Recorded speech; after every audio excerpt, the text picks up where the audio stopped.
Guys, gak jadi libur guys hari ini. Tapi ada perubahan di anime yang bakal gue bawain ya. Dimana seharusnya gue itu ngerekap episode pertama sama keduanya, tapi karena debuff pusing dari siang tadi, meski gue udah nyoba memaksakan diri, tapi gue cuma kuat ngedit satu episode doang cuy. Oleh karena itu ya, gue mau ngucapin ini. Kalau kalian tanya kenapa gue maksain diri kayak gini, Halah bang, nih cuma agak pengen akses lu turun kan. diem, yang mau komen gitu diem ya, tolong ya. Dengerin gua dulu guys. Gua itu cuma gak pengen membuat sedih dompet gua. Kasihan dia coy, setelah jadi kontrakan laba-laba selama 5 bulan, baru di bulan ini dia mulai kenyang. Ya intinya nih cuma gak mau akses lu turun kan bang. Tapi gua janji Senin depan nanti episode 2 bakal gua upload sama episode 3-nya. So, daripada kelamaan, follow akun FB dan IG-nya WAM2, subrek, like, dan aktifkan lonceng notifikasi di bawah. Dan mari kita mulai Kekkon Yubiwa Monogatari episode pertama.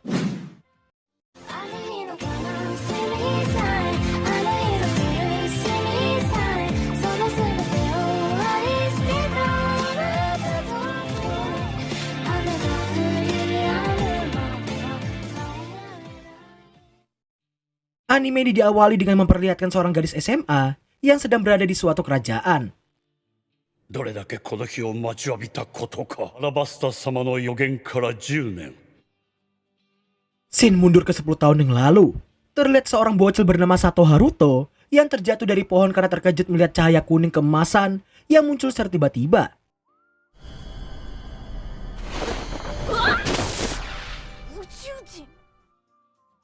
Setelah terkejut melihat dua sosok yang muncul dari dalam cahaya kemasan itu, si gadis terlihat menanyakan namanya. Dan setelah dijawab, gadis itu pun gantian memperkenalkan diri, yang mana si gadis yang bernama Nokana Hime itu berharap supaya Sato mau melupakan semua hal yang ia lihat barusan. Dan sebagai gantinya, ia dengan senang hati akan menjadi temannya. そしてそれは長く続くことなんだと。 10 tahun kemudian, nampaklah Sato yang saat ini telah tumbuh remaja, begitu pula dengan Hime yang terlihat mencoba membangunkannya. Ohayo Sato, asa gohan dekiteru yo. Di tengah Sato yang sedang menyantap sarapan buatan Hime, dirinya harus dibuat menelan ludah ketika melihat ada dua bapau bening di hadapannya. Dirinya merasa Hime telah berubah sangat banyak, karena sewaktu kecil, outfitnya itu kalem gak kayak sekarang. Hime pun memberitahukan justru tampilannya akan terasa aneh jika ia memakai outfit yang kalem. ついてた。 Iya, kedekatan mereka berdua udah sampai ke tahap yang bisa membuat iri para jomblos kayak gua. Setelah itu, mereka nampak berpamitan ke kakeknya Hime untuk berangkat ke sekolah. Di sepanjang perjalanan, Sato terus memperhatikan kalung cincin milik Hime dan teringat dengan ucapannya sewaktu masih bocil dulu. Di mana saat itu, Hime memberitahukan cincin itu adalah benda yang sangat berharga baginya dan akan ia berikan pada seseorang yang nantinya akan ia nikahi. 大きくなったら私と結婚してくれる？あげないよ。大事なものだからね。 Di jam istirahat, nampaklah Hime yang sedang mengobrol bareng temennya. Dan Sato yang harus dibuat sadar dengan ucapan temannya, ia merasa iri dengan Sato yang selalu saja berangkat ke sekolah berdua dengan Hime. Dan mengatakan dirinya harus bergerak cepat karena takut jika Hime akan direbut orang lain. Tak lama kemudian, Hime terlihat mengirimkan pesan pada Sato yang mengajaknya buat pergi ke festival pulang sekolah nanti.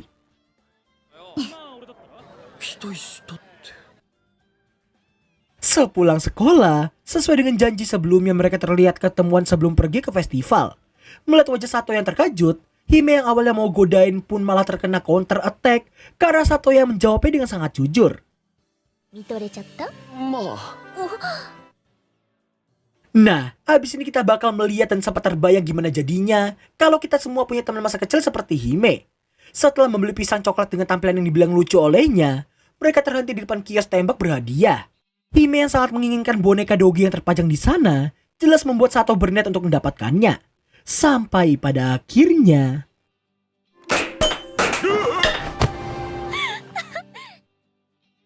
Duh, enak banget ya punya teman masa kecil kayak gini. Lah, tapi masa kecil gua meski cewek tapi seneng banget melorotin celana gua. Tapi kalau udah gede gini gak apa-apa sih. Di tengah mereka yang sedang berduaan, Suasana di sekitar pun turut mendukung Sato untuk menembak Hime setelah terus bersama selama 10 tahun. Namun sayangnya, 俺は姫のこと meskipun masih memiliki kesempatan, tapi Sato malah diam dan cuma mendengarkan ucapan Hime yang merasa bersyukur karena bisa melihat pemandangan indah itu bersamanya. Tepat setelah itu, Hime terlihat seperti memberanikan diri buat ngomong sesuatu ke Sato. Mengira Hime juga menyukainya dan berniat untuk menembaknya, namun ternyata pengakuan Hime bukanlah untuk menyatakan perasaan dan justru akan membuat Sato terkejut dan galau dalam seketika. 姫のことが 引っ越すことになったの。 Tragis pakai banget. Tanpa disangka-sangka Hime baru aja memberitahukan ia akan pulang kampung bersama sang kakek. Sepulangnya dari sana nampaklah Hime yang mengucapkan kata-kata perpisahan, seolah-olah ia tak akan mungkin bisa bertemu lagi dengannya. 最後にいい思い出ができたよ。 Di tengah Sato yang sedang diliputi rasa galau bukan main, dirinya baru menyadari bahwa meski ia telah 10 tahun bersama Hime, tapi dirinya sama sekali gak mengetahui apapun tentang masa kecil Hime sebelum bertemu dengannya.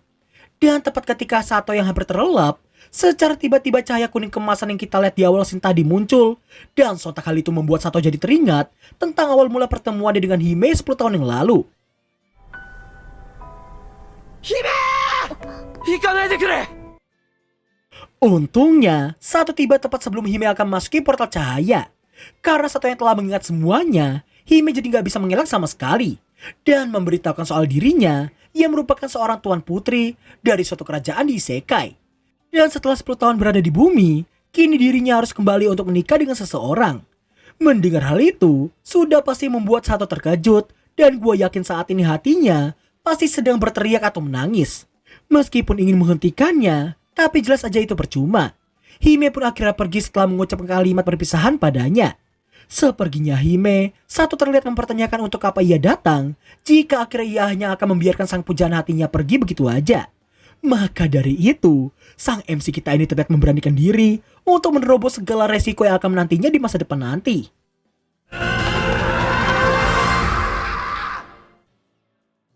Singkat cerita, Sato rupanya datang tepat di saat Hime akan dinikahkan dengan seorang pangeran. Semua orang di sana pun mempertanyakan sosok Sato yang bisa ada di sana. Dan tepat sebelum Hime yang harus bertukar sumpah dengan pasangannya, Sato pun langsung menghentikannya di saat itu juga. 姫 Sato. Secara tiba-tiba seekor monster yang disebut sebagai monster abisal menerobos masuk ke dalam istana dan langsung membuat semua tamu di sana panik bukan main melihatnya. Di saat kakeknya Hime yang mau melawannya, namun dirinya harus dibuat gak fokus karena mendapati Sato yang ada di sana. どうしてここに Hime kemudian diminta untuk memberikan cincin cahaya pada sang pangeran. Tapi bukannya memberikan cincinnya itu pada pangeran, Hime lebih memilih mempertaruhkan segalanya ke seseorang yang telah bersamanya selama 10 tahun lamanya.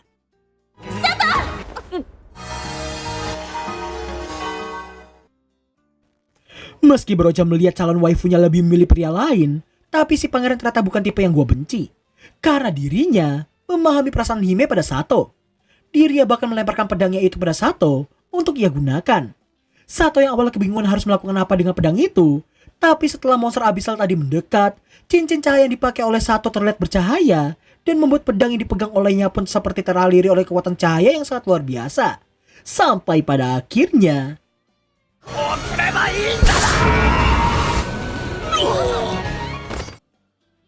setelah terbangun dari pingsannya, Sato langsung menanyakan ia sedang berada di mana. Hime pun memberitahukan mereka sedang berada di kamar pasutri kerajaan. Nah, setelah ini, kita akan diperlihatkan hal yang cukup menyebalkan, di mana ternyata Hime merupakan tipe waifu yang agak malu buat mengungkapkan isi hatinya yang sebenarnya. Karena di saat Sato yang mengira Hime yang memilihnya ketimbang sang pangeran karena didasari oleh rasa suka, tapi si Hime malah mengaku ia hanya kebetulan memilihnya karena merasa kenal dengannya. Dan alasan ia nggak milih si pangeran hanya karena ia nggak kenal dengannya. ごめん、私佐藤のことを勇者に選んじゃった。 Meskipun Hime telah memilih Sato secara langsung, tapi keputusan itu nampak ditentang oleh hampir semua petinggi kerajaan di sana. Di mana seharusnya pernikahan Hime dengan Pangeran Marse ditujukan untuk mempererat kerajaan cahaya dan kekaisaran. Mendengar semua sindiran itu, si pangeran justru memarahi mereka semua. Karena Sato telah dipilih secara langsung oleh sang putri cincin cahaya untuk menjadi seorang raja cincin. Dan hal itu gak ada sangkut pautnya sama sekali dengan kekaisarannya. Si kakek kemudian meminta mereka untuk diam karena di luar kerajaan banyak orang yang telah menunggu sang raja cincin.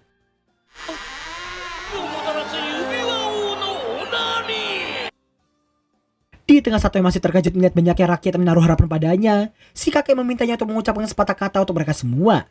Meskipun sangat malu, tapi karena si kakek yang memberitahukan ia adalah harapan bagi dunia itu, Sato pun langsung membuang semua rasa malunya dan memberikan kata-kata penyemangat singkat untuk mereka.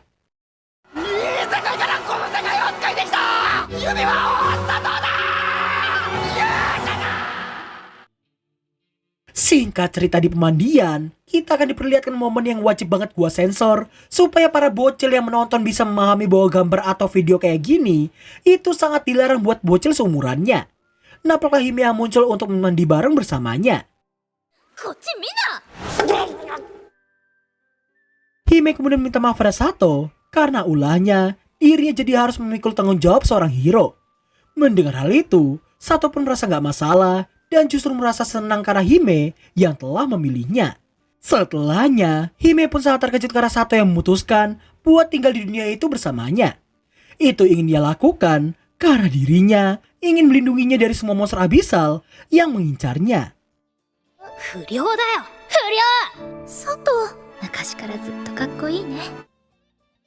Nah, sama seperti sebelumnya, sifat Hime yang sangat sulit buat jujur jelas membuat situasi di antara mereka berdua jadi agak sulit buat lebih dekat dari sekedar teman.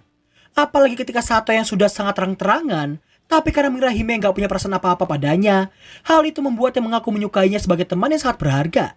Yang padahal udah jelas banget ekspresi Hime menandakan bahwa ia ingin Sato menyukainya, tapi bukan sebagai teman.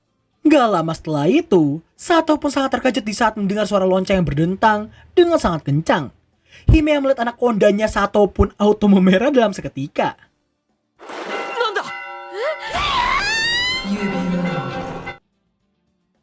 Scene berpindah menampilkan para prajurit yang sedang bersiaga di depan gerbang. Gak lama kemudian, Sato dan Hime yang datang dengan kondisi masih ganti baju pun jelas membuat salah satu prajurit di sana mengira mereka tadi lagi asik berhasil oleh.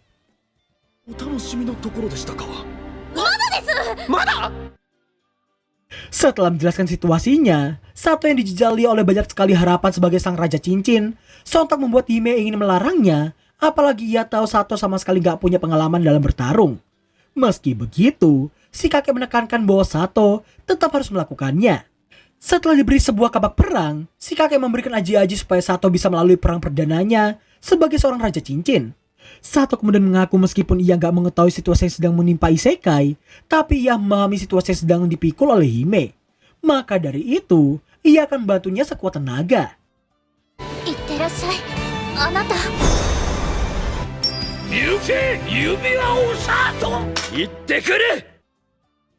Dan berakhir lalu cerita anime Kekkon Yubiwa Monogatari episode pertama. Bang, gua bosan lu curhat terus. Lo, gua ini mencoba terbuka ke kalian loh guys. Gua bakal coba sejujur mungkin sama kalian, tapi masih dalam batas wajar loh ya. Jangan tiba-tiba kalian komen, Bang, jujur ya bang, boleh pinjam 100 gak bang? gak gitu konsepnya dek. Atau komentar, Jujur lu milih siapa bang, Hokage 1, 2, atau 3? jangan ya, stop, jangan. Itu privasi. Jujur, yang gua maksud di sini, gua bakal curhat kalau ada problem, gua bakal cerita ke kalian kalau ada momen lucu, atau mungkin ngasih kalian experience apa yang pernah gua alami selama kuliah, atau mungkin waktu zaman SMA. Kalian juga boleh kok terbuka. Mau kalian curhat di kolom komentar, monggo. Kalau kalian mau cerita kejadian lucu atau mungkin hal aneh gitu, tuh disikat kolom komentarnya lah. Oke, segitu aja video kita kali ini. Dan seperti yang gue bilang di opening tadi, Senin depan gue usahain upload episode 2 sekaligus sama episode 3 nya langsung ya guys. So thanks for watching dan sampai jumpa di minggu depan. Bye bye.